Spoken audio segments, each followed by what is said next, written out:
Should we start? Bismillah, alhamdulillah, salatu wassalamu ala rasulillah wa ala alihi wa sahbihi wa man wala, thumma amma ba'd. To proceed. So today we have the chapter on loans, al-qard. Al-qard. Next time, by the way, because some people may get confused about this, because two chapters look alike. And I wanted to, Sheikh Ala ran away. Is he still here? Yes, he is. Okay. Sheikh Ala.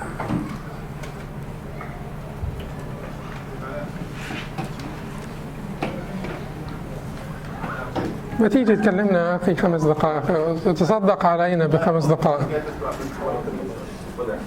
لا بالله عليك 3 دقائق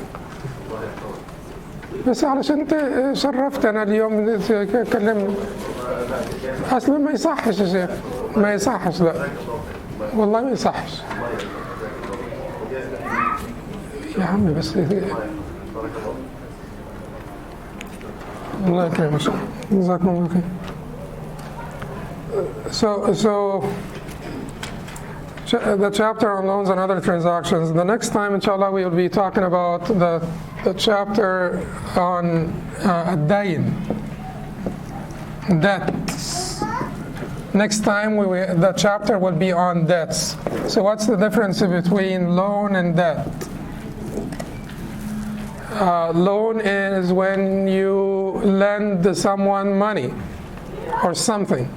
Lend someone money or something. When you borrow, that's a loan, it's qard.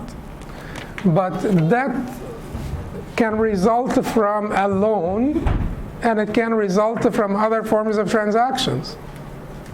That basically is when you owe someone money. When you owe someone money, does that always mean that you borrowed money from them? No.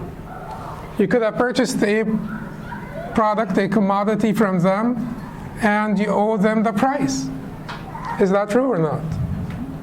You could have hurt them and you owe them the compensation of the wound.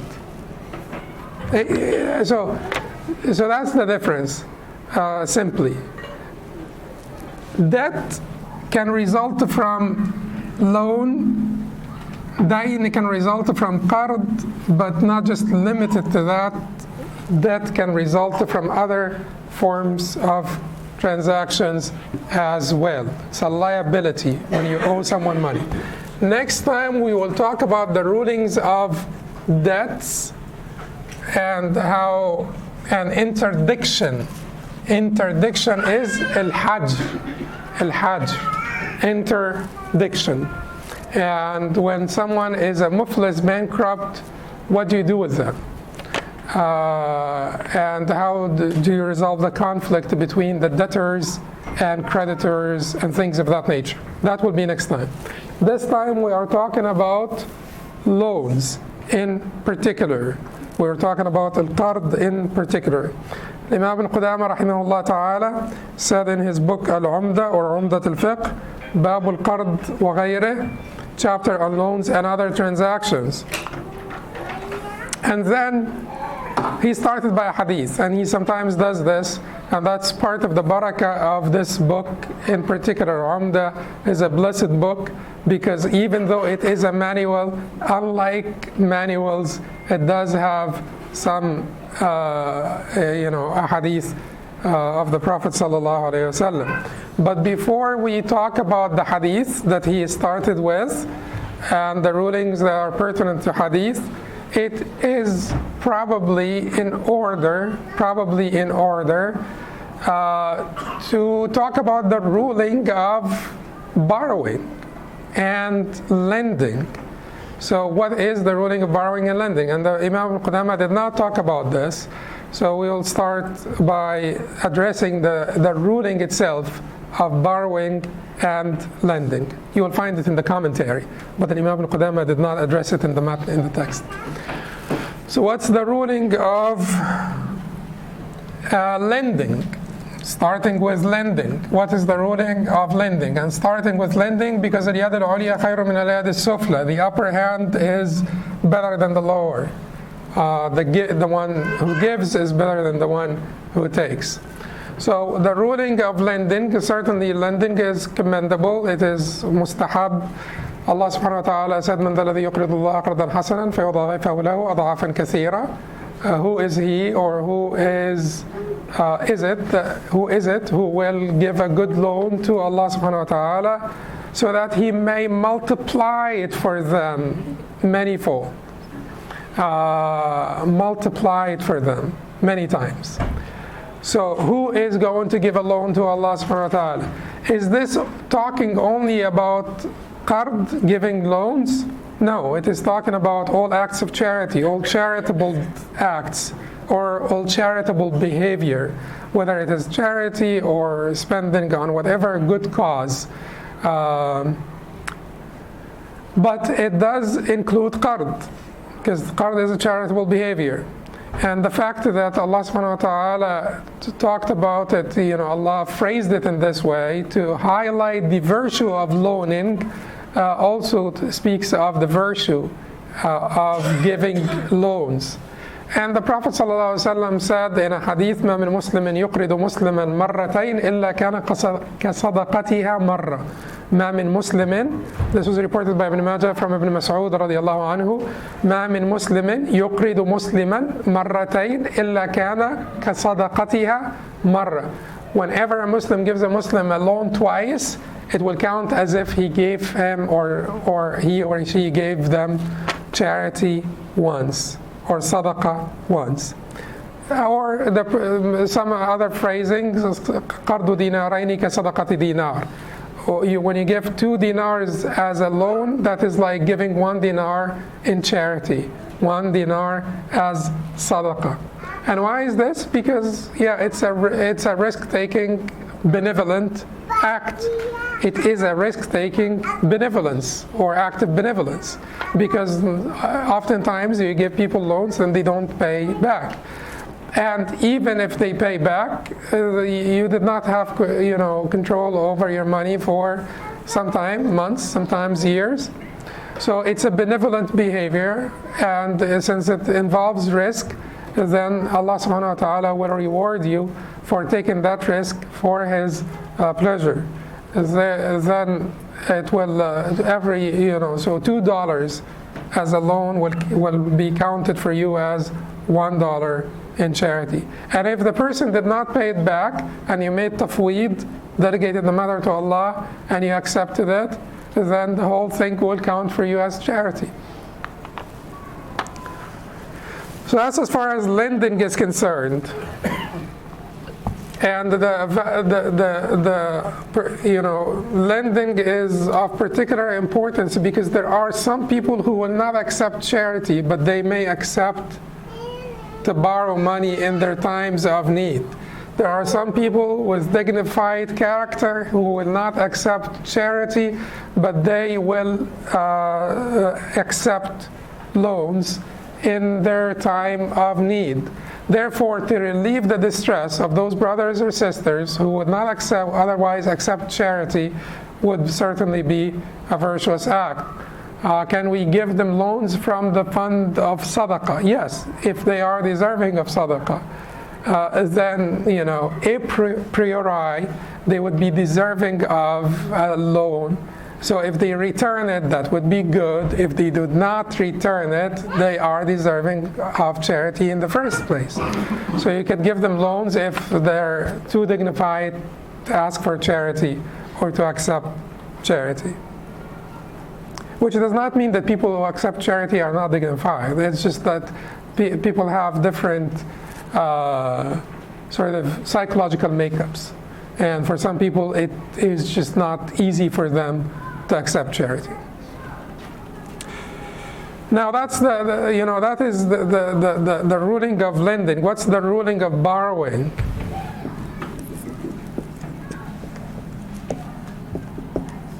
Ruling of borrowing. What is the ruling of borrowing? Halal, makruh, haram. What is it? Mustahab, wajib. Huh? It's all three. but the default is halal. The default is halal. Borrowing is halal. The Prophet ﷺ in this hadith Abu Rafi' that he started with, stalafa, but he borrowed for public interest, not for his individual interest. But he did borrow from, as in Bukhari and Muslim, from Aisha radiallahu anha, he did borrow barley from a Jewish man, and when he died, sallallahu alayhi wasallam, his shield was still with the Jewish man as a form of security, or rahan. So he did borrow, the Prophet sallallahu alayhi wasallam. Therefore, borrowing is halal. Borrowing without a need would certainly be makruh. Borrowing without a need would certainly be makruh. It would put you in this much liability. You know the hadith where the Prophet ﷺ refused to pray for the man who died and he had debt, liability that he had not paid off before his death. It's a huge liability. It's a huge liability to borrow money from people. And certainly it would be makruh, disliked, to borrow without a legitimate need. Now, to borrow money intending to not return it, to borrow money without necessity, intending to not return it, to squander it, then listen to this. The Prophet ﷺ said, "Man akhadha amwal an-nas yuridu ada'aha adda Allahu an." Yuridu ada'aha. One of the important hadith here, and we will write them all. Adda Allahu an. ومن أخذ أموال الناس or ومن أخذها يريد إتلافها أتلفه الله. ومن أخذها يريد إتلافها أتلفه الله. Strong language. Whoever takes the money or the property of people intending to pay it back, Allah will pay back on his behalf. Whoever takes it intending to squander it, Allah will destroy him. Allah will squander him. Allah will destroy him. Okay, so take heed of this hadith. Don't borrow unless you really need to, intending that you return the money back as soon as possible. That's the ruling of borrowing. Could be halal, makruh, or haram, depending on your need and depending on your intent. Then the Imam al-Qudamah rahimahullah ta'ala said on Abi Rafi' أن رسول الله صلى الله عليه وسلم قال أن رسول الله صلى الله عليه وسلم استلف من رجل بكرا فقدمت عليه إبل الصدقة فأمر أبا رافع أن يقضي الرجل بكره فرجع إليه أبو رافع فقال لم أجد فيها إلا خيارا رباعيا فقال أعطوه إياه فإن خير الناس أحسنهم قضاء. Abu Rafi' reported that Allah's Messenger took from a man as a loan a young camel. Bakr is a young camel. Then the camels of Sadaqah were brought to him. He ordered Abu Rafi' to return to that person the young camel as a return of the loan. Abu Rafi' returned to the Messenger ﷺ and said, I only found better camels over 6 years old. He replied, give him one, for the best people are those best in paying off debts. The best people are those who are best in paying off debts. So in this hadith, what do we learn? We learn several things from this hadith. First, the Prophet ﷺ this time borrowed for the public interest. He used to borrow like when he would get someone like a needy person and he did not have money to give them, he would borrow for them, borrow on their behalf or borrow for them, and so on. So this time the Prophet borrowed for public interest, and then when the ibil, the camels of sadaqah or charity, came to the Bayt al-Mal, the house of treasury, the Prophet ﷺ said to Abu Rafi', now go pay back this man or pay off this man. And then they did not find the same age. Like they did not find a young camel, but they found that there were much better camels, much bigger, camels. And then, returning, you would want to return the same exact thing like the loan, not less in any way, shape, or form. So Abu Rafi came back to the Prophet ﷺ and said to him, I did not find except much better camels. What should we do now? The Prophet ﷺ said, give him the better camel, because the best people are those who are best in paying off their debts. This means what? It means that as long as it is not a condition, as long as it is not stipulated or implied in the contract, as long as it is not expected by the lender, the borrower may give more to the lender at the time of payment, not before, at the time of payment. You may give more to the lender as a show of gratitude or appreciation. Giving, this is not stipulated, implied, expected. Okay? And then we will come back and say the ruling when it is stipulated, implied, or expected. But this hadith also, one of the benefits, one of the fiqhi benefits of this hadith is this hadith can be cited on behalf of the majority. And the majority here would be the Malikis, the Hanbalis for sure, Malikis, and Shafi'is. They said that when you give a loan, you do not have to give mithliyat. Mithliyat would be fungibles. Fungibles means what? Things that are substitutable. Substitutable. Which means what? It means like 2 tons of wheat. Fungibles, mithliyat, or qimiyat, non-fungibles. Mithliyat, fungibles, wheat, fungibles. So what are the mithliyat, particularly in the Hanbali madhab? In the Hanbali madhab, mithliyat are those things that are measured by weight or volume. Those things that are measured by weight or volume. They're fungibles, substitutable. 2 pounds of wheat, 2 pounds of wheat, 2 pounds of wheat, substitutable or not. It's the exact substitution. That's why they're called mithliyat. Mithli means what? Like. So they are exact substitution because they are easily substituted. Now, so things that are measured by weight or volume, wazn or kaid. Wazn is weight, volume is kaid. These are called the mithliyat, which means fungibles, substitutable, exact likes. Now, there is something else called qimiyat. Qimiyat. Qimiyat, qima means what? Means value. Things that can be easily valued, but they don't have the exact likes, but easily valued. In the Hanbali madhab, things that are measured by count or cubits. Count or cubits. Or things that are very individual.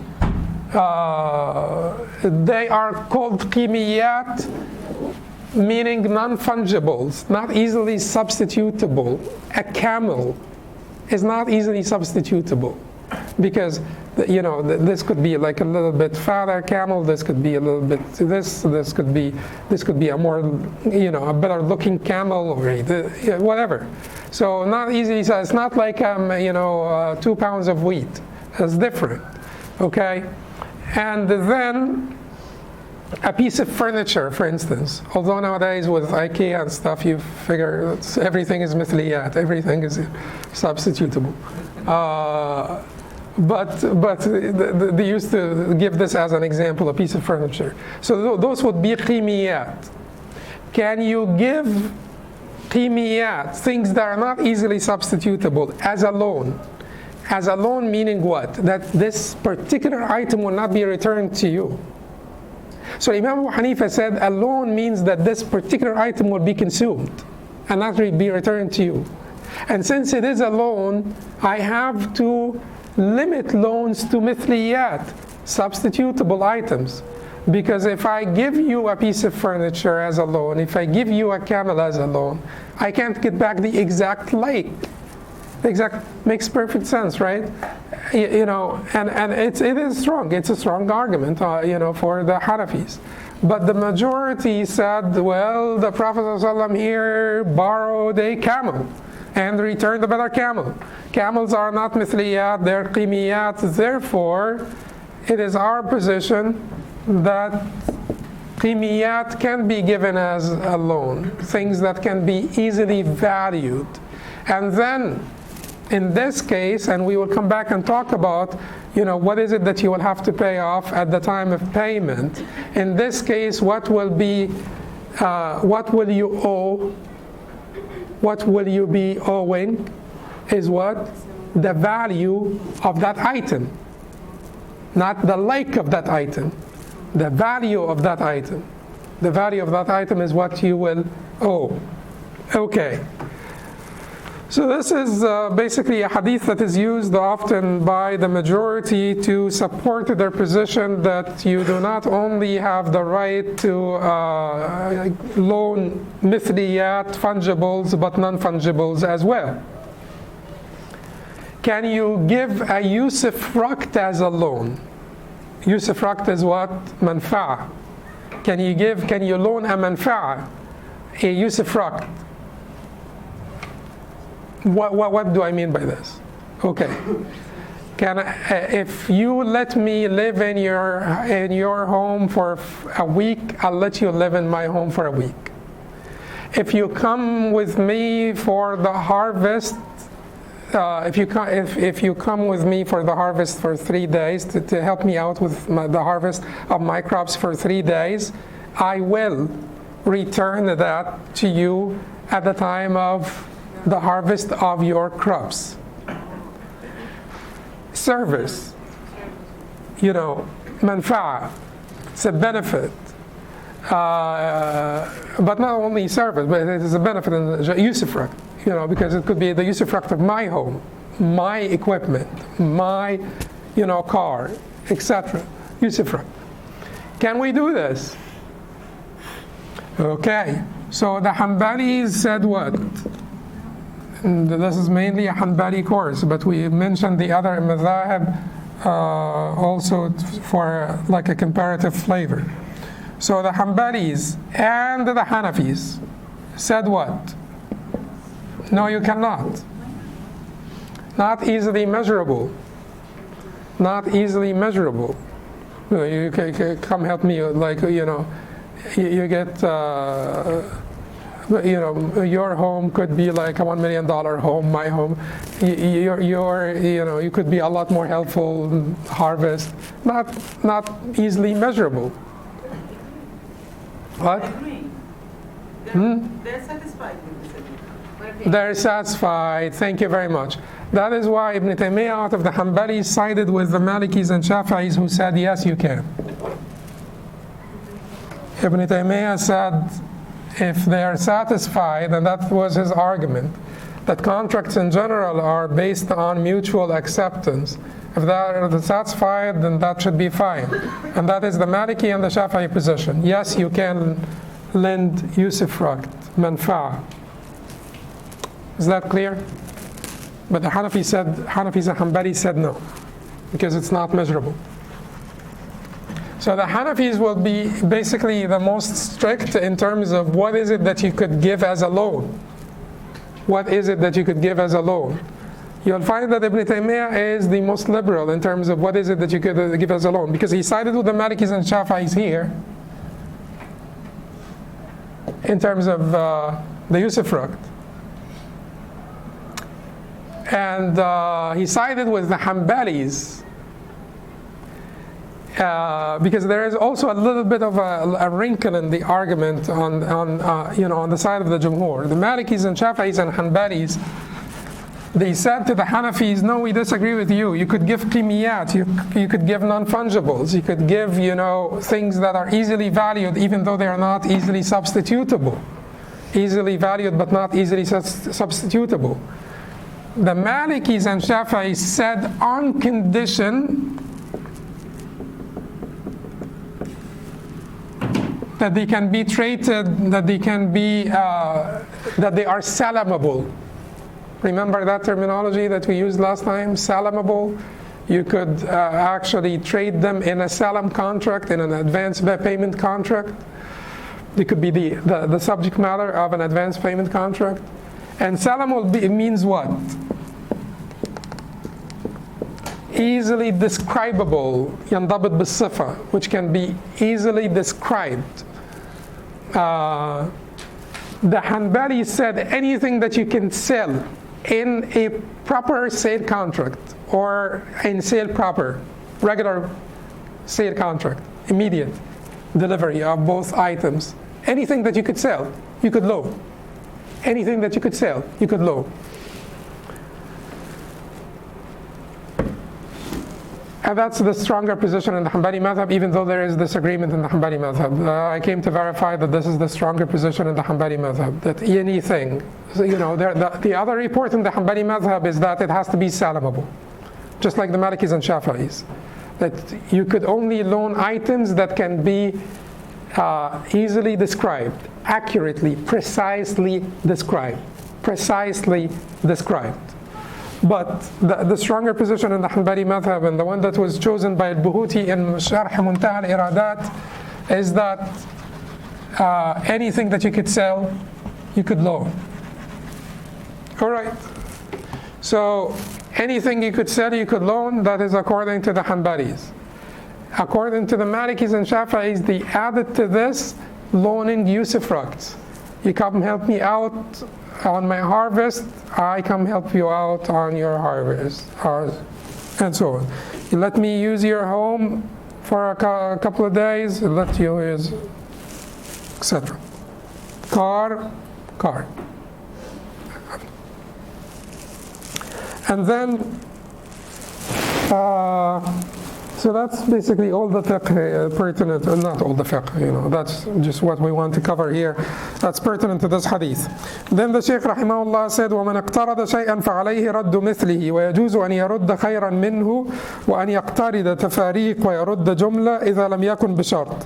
Whoever borrows something should return its like. It is permissible, however, to return what is better than it, borrow in installments, it's also, or to borrow in installments and pay back all at once. This is permissible as long as it was not stipulated as a condition in the contract. This is permissible. So he said when you borrow something, you return the exact like, the myth. But what if you borrowed a thing that is qimi, not mithli, that is easily valued but not substitutable? What do you return? If this was something that fluctuates so much in the market, like al-jawahir, like jewelry, for instance, their price fluctuates in the market, you return the value on the day of what? Payment, not on the day of borrowing, on the day of payment. If it is something that does not fluctuate a lot, you return the value on the day of borrowing. So this is called yawm al-qabd, and this is called yawm al-qard. Okay, the day of payment and the day of borrowing. So what is here on the day of payment? Things that fluctuate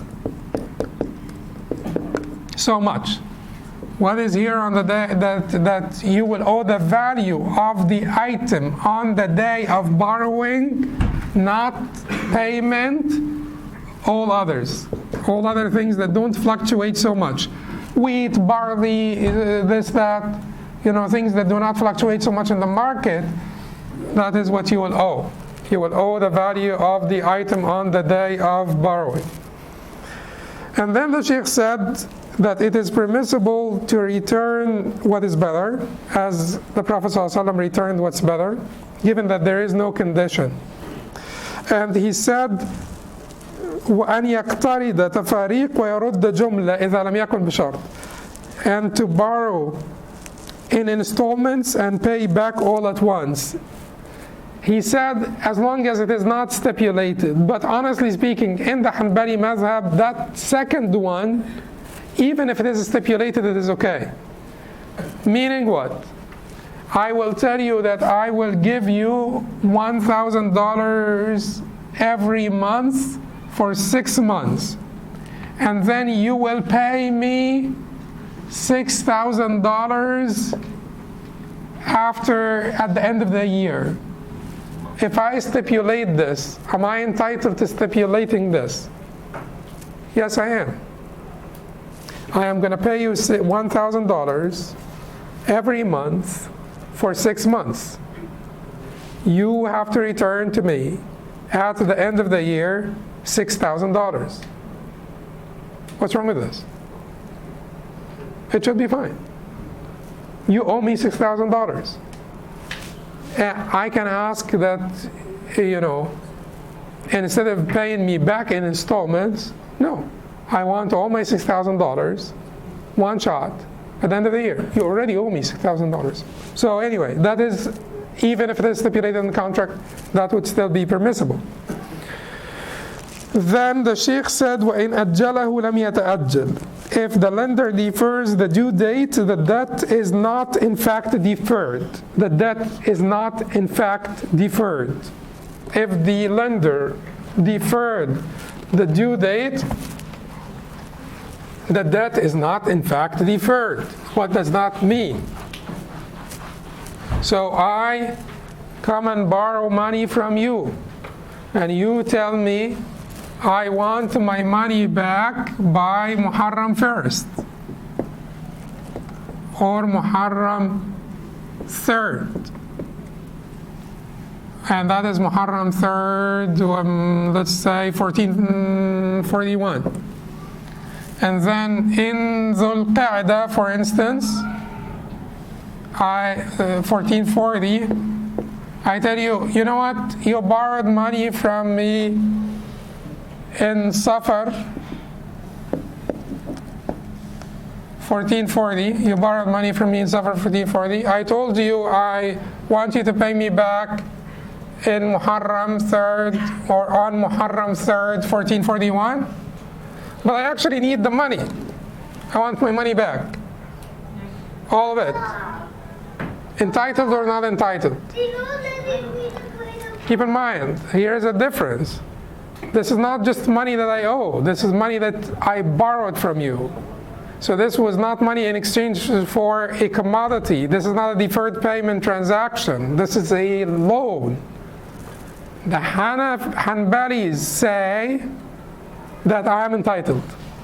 I can tell you, give me all the money back, and not give you, and that grace period, I can take it back.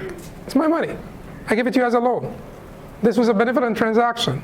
This is not عقد معاوضات, هذا عقد تبرعات. This is a benevolent, non-profit transaction, not a for-profit transaction. Therefore, I'm entitled. ما على المحسنين من سبيل, which means that good doers will have, no blame against them. Who said that? Who said that? We said that this is the proper Hanbali position. In addition to the Hanbalis, the Hanafis and the Malikis, they agreed with the Hanbalis. All of them. That is the majority.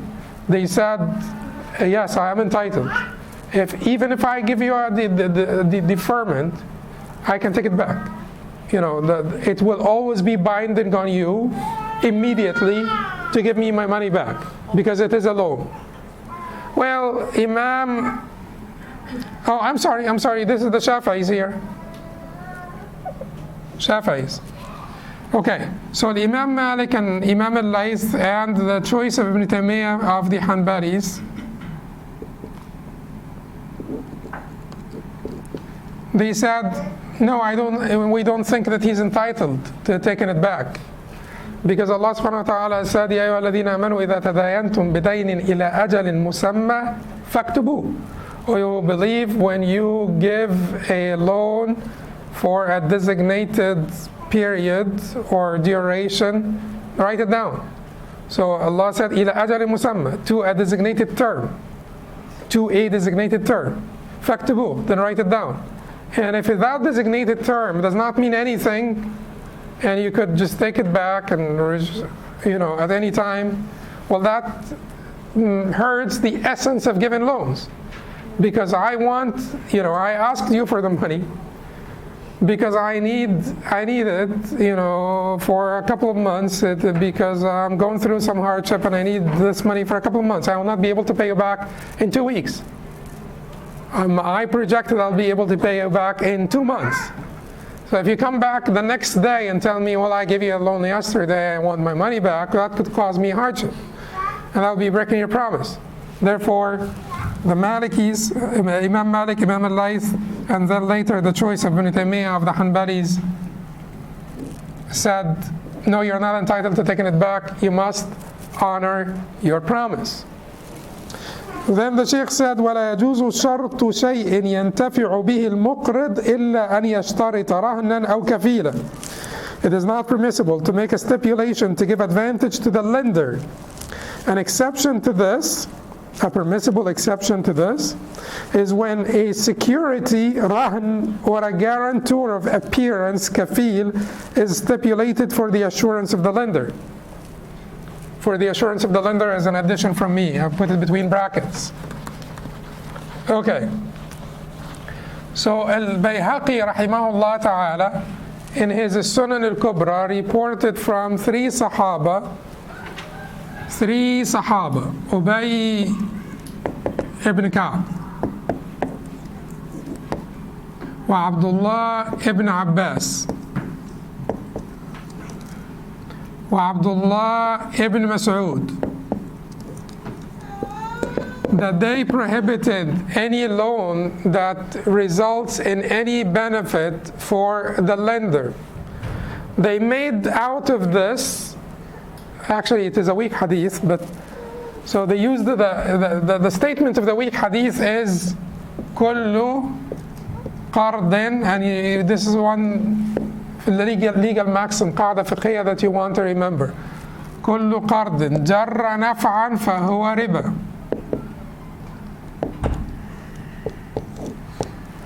كل قرض, every loan, جر نفعا, that brought about a benefit, and the benefit here would be for the lender.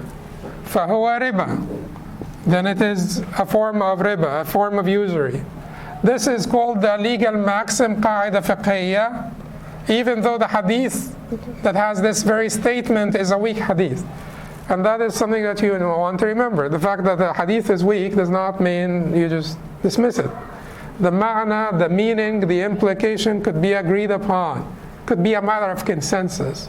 Remember in Tahara when we said that the hadith of the Prophet ﷺ said, the addition to the hadith of the Prophet ﷺ, إِنَّ الْمَاءَ طَهُورٌ لَا يُنَجِّسُهُ شَيْءٌ إِلَّا مَا غَيَّرَ لَوْنَهُ وَطَعْمَهُ وَرِيحَهُ. Water is pure, nothing would render it impure except what changes the color, the odor, or the taste of it. And we said that except what changes the color, the taste, or the odor is a weak addition to the hadith. It's not traceable to the Prophet ﷺ, but we said it's a matter of consensus. So the fact that it is a weak addition or a weak hadith does not mean that it is to be dismissed. That weak addition could be a matter of consensus. And here, this entire hadith statement of the Prophet ﷺ is agreed upon by consensus. Agreed upon by consensus. But then there are certain exceptions. These exceptions are not actually exceptions, but just to point out that the nafa here for the lender is not the nafa that is merely to secure the loan, secure payment. The lender can ask for rahn, which is security deposit. Security deposit, rahn, which is security deposit. Did the Prophet ﷺ not leave his shield with the Jewish man when he borrowed the... Yes, security deposit. You could leave a rahn. The lender can ask for a rahn. Because here all the lender is asking for is just a guarantee of payment. Is he entitled to payment? Yes. Is this nafa that he's not entitled to? A benefit that he's not? No, it's a benefit that he's entitled to. Okay, he could also ask for a guarantor of appearance. That is the difference in the Hanbali madhab between the kafil and the damin, because it's controversial whether there is a difference or not. But in the Hanbali madhab, we have a difference between kafil, which is a guarantor of appearance, and damin, which is a guarantor of payment. The kafil basically simply guarantees that on the day of payment, this person who borrowed money from you, I am responsible to bring him to court, to bring him to you on the day of payment. If he does not show up, it's on me. I am liable if he does not show up. But if he does show up, that I am not liable for the money that he borrowed. I am only responsible for him showing up, or if he does not show up, or if I fail to bring him to court or to bring him to you, I will be responsible for the money. Can the lender ask for a kafil? Yes, the lender can ask for a kafil to guarantee appearance of the borrower on the day of payment. Finally, the Shaykh said, وَلَا تُقْبَلُوا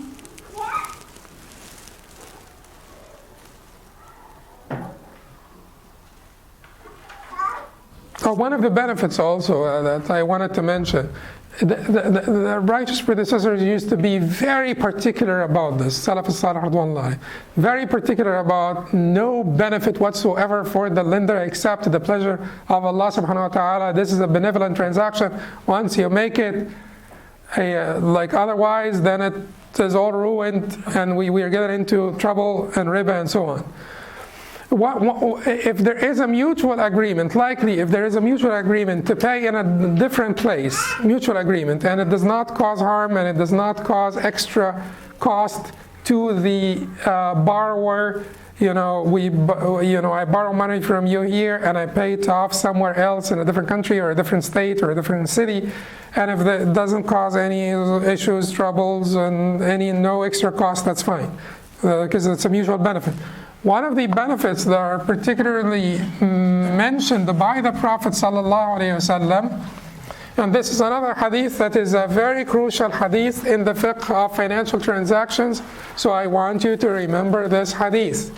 Very crucial in the fiqh of financial transactions in general. This is a hadith that is reported by Tirmidhi and Abu Dawood from Amr ibn Shu'aib, from his father, from the grandfather, which is a controversial chain. But everything in this hadith, except for one segment, is not controversial. The Prophet ﷺ said in this hadith, لا يحل سلف وبيع ولا شرطان في بيع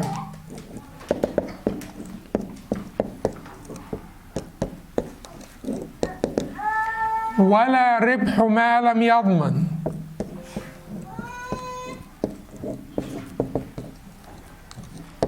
ولا بيع ما ليس عندك.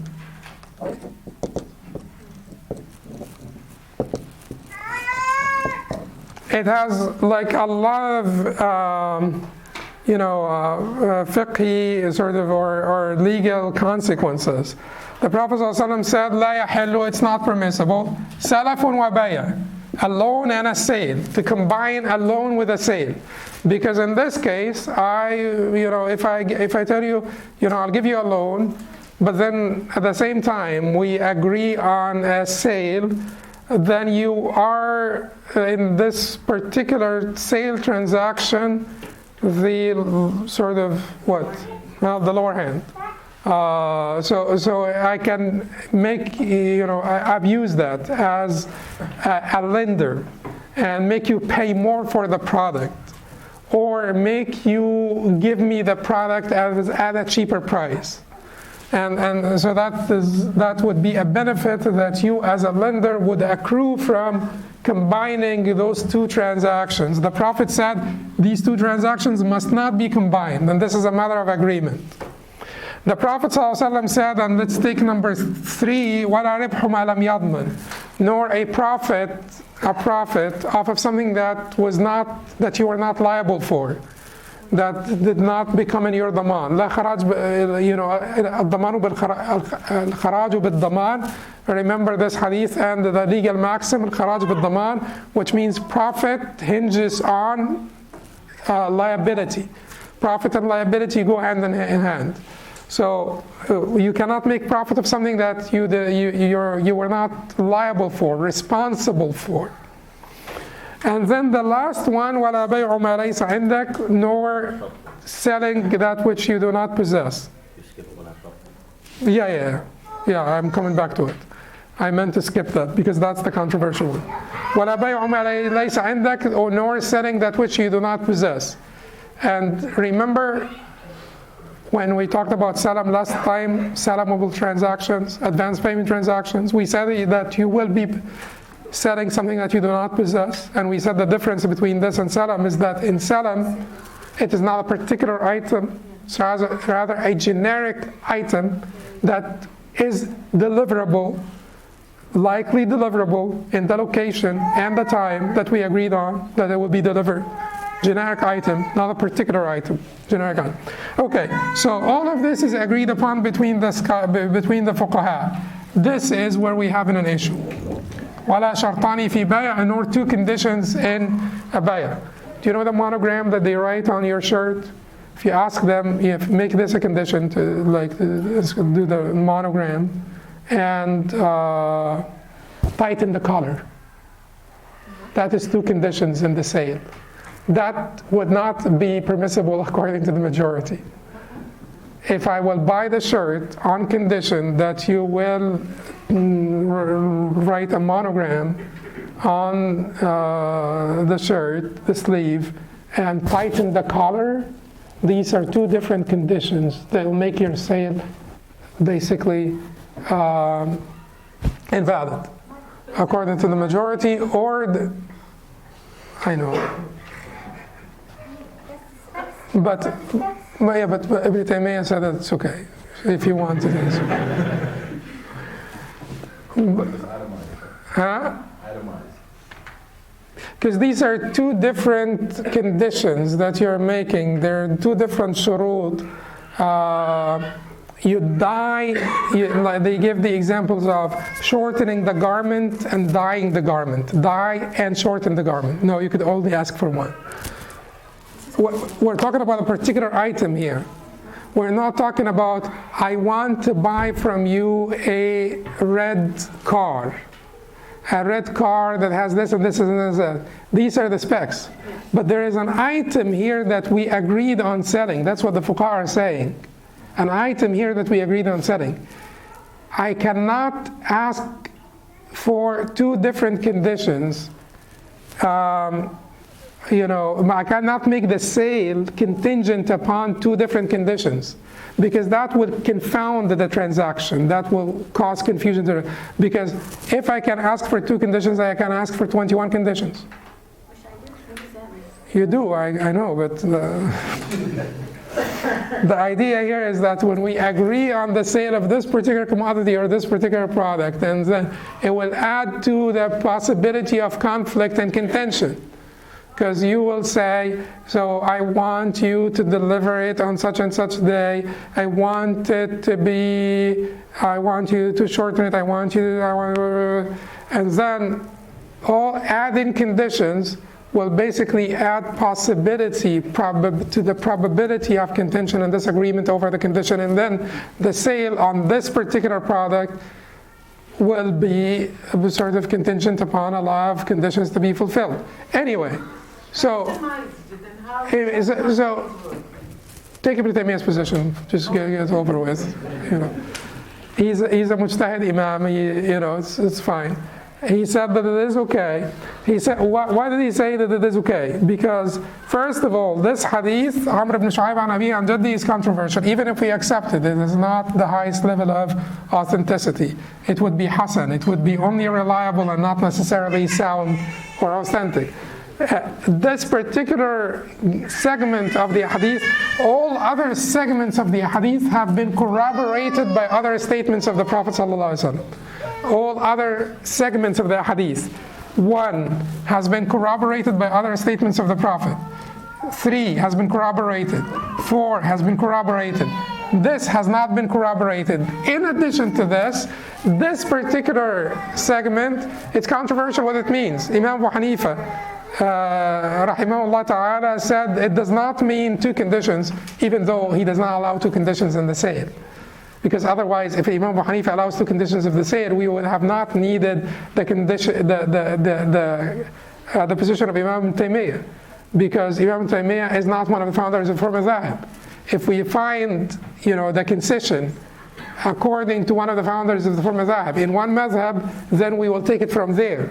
If we do not find it there, then we will look for the position of a mujtahid imam, that is supported by the evidence and has been mainstreamed by, mainstream, sort of collective acceptance, etc. These conditions that we talked about before. But Imam Abu Hanifa, in interpreting that segment in particular, he said, Shartan fi bay' is to say $1,000 now and $2,000. I'll give it to you for $1,000 now if you pay now, and $2,000 if you pay in safar. This is Shartan fi bay'. He basically interpreted this to mean bay'atan fi bay', 2 sales in one. 2 sales, 2 different, agreements that we did not agree on one of them. That basically, we part away from each other without taking one form versus the other, or one agreement versus the other. So that was the explanation of Abu Hanifa. So anyway, but the point in the hadith, the shahid from the hadith, the point of reference here is this one: لا يحل سلف وبيع. It is not permissible to combine loan and sale in the same agreement. It's not permissible to combine loan and sale in the same agreement. The final thing, the Sheikh said, وَلَا تُقْبَلُ هَدِيَّةُ الْمُقْتَرِضِ إِلَّا أَنْ يَكُونَ بَيْنَهُمَا عَادَةٌ بِهَا قَبْلَ الْقَرْضِ. The lender may not accept a gift from the debtor unless it had been their habit to exchange gifts before the loan. You see the amount of strictness, the amount is just like scrupulous piety when the Salaf exercised with regard to debts. But these are, it's not just wara. They're saying that this is not allowable, this is not halal. To take a gift as a lender from the one that you loaned the money to, unless this used to be your habit. You borrowed money from your sister, and it is the day of Eid. You've always bought your sister's gifts on the day of Eid. Should you not buy her a gift this year because you had borrowed money from her? They'll tell you no. You could go ahead and give your sister a gift, even though you had borrowed money from her, because it had been your established habit before. But if you borrow money from someone that you have not been in the habit of exchanging gifts with before, then you should not give them any gifts until you pay them back. And they should not accept any gifts from you until you had paid them back. And that would be the end of this chapter. And next time we will talk about the chapter of debts. أقول قولي هذا وأستغفر الله لي ولكم سبحانك اللهم وبحمدك أشهد أن لا إله إلا أنت أستغفرك وأتوب إليك. Some announcements. We will give 5 minutes to people who want to leave.